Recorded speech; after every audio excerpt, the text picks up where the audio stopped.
నమస్కారం అన్న, బాగున్నారా? నమస్కారం అండి, బాగున్నాం. ఓకే, కేంద్రంలో బీజేపీ పరిపాలన ఎలా ఉందండి? చాలా అద్భుతం, చాలా మంచిగా ఉంది.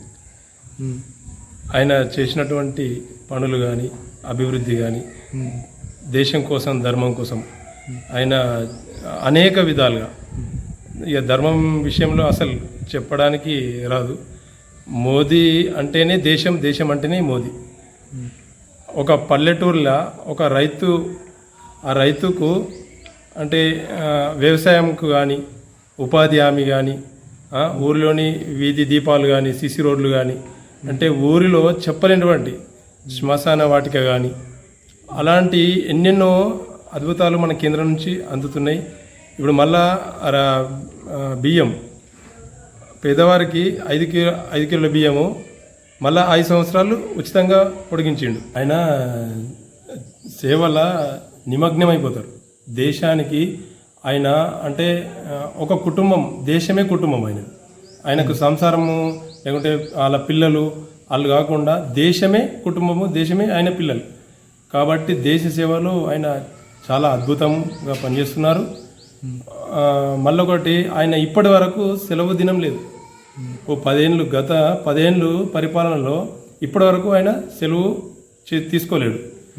ఆయన 24 గంటలు ఎప్పటికీ దేశ సేవలనే ఉంటాడు. అసలు పడుకుంటుండా, అసలు ఏం చేస్తుండో అర్థం కాదు. చాలా అద్భుతం ఆయన సేవలు. ప్రొద్దున లేచినప్పటి నుండి చెత్త బండి కాడికెళ్ళి మొదలుకొని పడుకునే వరకు, అంటే చెత్త బండి స్టార్ట్ ఆడికెళ్ళి పల్లెటూరులో సిసి రోడ్లు కానీ, ఒకప్పుడు సిసి రోడ్లు లేకపోతే ఇట్లా దిగబడుతుండే కాలుగిన. అదేవిధంగా మరుగుదొడ్లు, ఒకప్పుడు మరుగుదొడ్లు లేక చాలా ఇబ్బంది అవుతుండే ఆడవారికి. అటువంటిది ఇప్పుడు మరుగుదొడ్లు కానీ, శ్మశాన వాటిక కానీ, పారిశ్రామిక కానీ, సిటీ వచ్చే వరకు రైల్వేలు కానీ, ఇంకేమంటారు వీధి దీపాలు కానీ చాలా ఉన్నాయి. అట్లేం లేదు, మంచి భవిష్యత్తును అందిస్తుండు. దేశానికి వెన్నెముక రైతుకు ఒక సంవత్సరానికి 3 దఫాలుగా 2,000 3 సార్లు 6,000 వస్తుంది.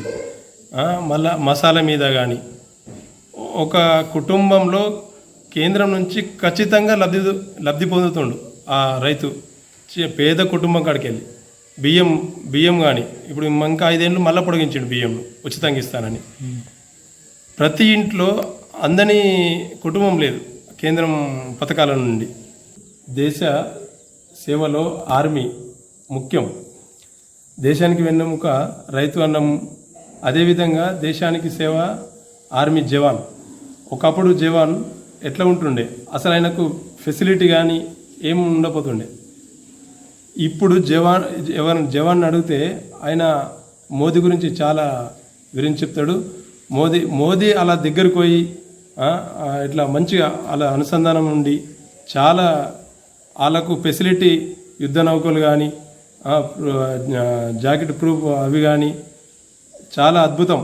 బీజేపీ చాలా బాగుంది. అసెంబ్లీ ఎన్నికల కంటే ఇప్పుడు పార్లమెంట్ ఎన్నికలకు అద్భుతం. ఏడ చూసినా కానీ ఒక చిన్న పిల్లగాడు, స్కూల్కి పిల్లగాడు, చిన్న పిల్లగాడు కడిగినా కానీ మోదీ తాత, మోదీ మోదీ అని అంటుండు. అదే పండు ముసలి వరకు, అంటే ఒక 80 ఏళ్ళు దాటిన వాళ్ళు కూడా ఎవరికి ఓటేస్తామనంటే నేను మోదీకి వేస్తానంటున్నాను. అంటే ధర్మం గురించి ఈ టైం ధర్మం అనేది ప్రతి ఒక్కళ్ళకు అవగాహన కలిగింది.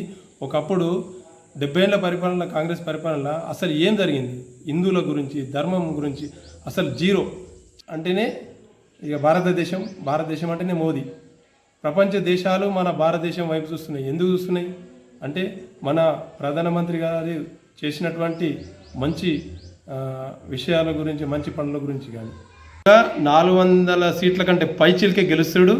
అధికారాన్ని మళ్ళీ 3సారి దక్కించుకొని ఆయన, అంటే ఇప్పటి వరకు 2 సార్లు గెలిచింది ట్రయల్ మాత్రమే అని చెప్పడం జరిగింది. ట్రయల్ కానీ 3సారి గెలిస్తే మాత్రము చాలా అభివృద్ధి. ఆయన పనులు వేరే, ఇక అది చెప్పలేడు. ఇక చాలా అద్భుతం.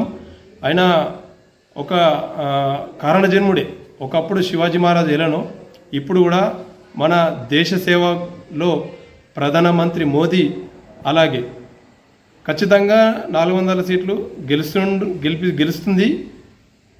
అది మాత్రం పక్కా. భారత్ మాతాకి జై.